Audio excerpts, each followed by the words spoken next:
राजा दाहिर को हराने के बाद मोहम्मद बिन कासिम ने सिंध के हिंदुओं और बौद्धों के साथ आखिर किया क्या? जंग खत्म हो चुकी थी, लेकिन अब असली चुनौती थी इतने बड़े इलाके पर हुकूमत करना। मोहम्मद बिन कासिम समझ चुका था कि सिर्फ तलवार के दम पर सिंध को लंबे समय तक नहीं चलाया जा सकता। इसलिए कई जगह स्थानीय हिंदू और बौद्ध लोगों को अपने धर्म पर कायम रहने दिया गया। उनसे जिज़्या और दूसरे कर लिए गए, जबकि कई स्थानीय सरदारों, ब्राह्मणों और अधिकारियों को प्रशासन में भी बनाए रखा गया। इस्लाम कबूल करना पूरे सिंध की आबादी के लिए तत्काल मजबूरी नहीं बना और बड़े पैमाने पर धर्म परिवर्तन धीरे धीरे सदियों में हुआ। यानी युद्ध में जिसने विरोध किया उसके साथ लड़ाई हुई, लेकिन जीत के बाद हर हिंदू या बौद्ध को मुसलमान बना दिया गया।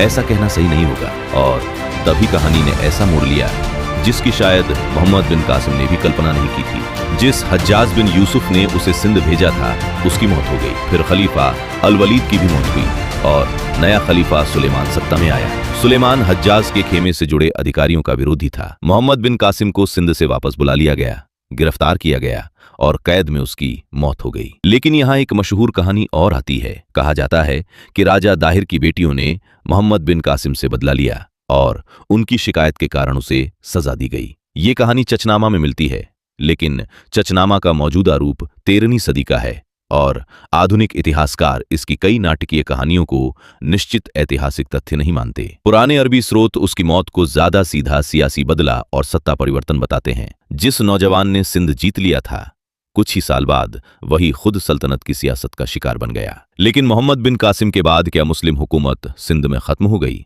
ये जानेंगे पार्ट 4 में।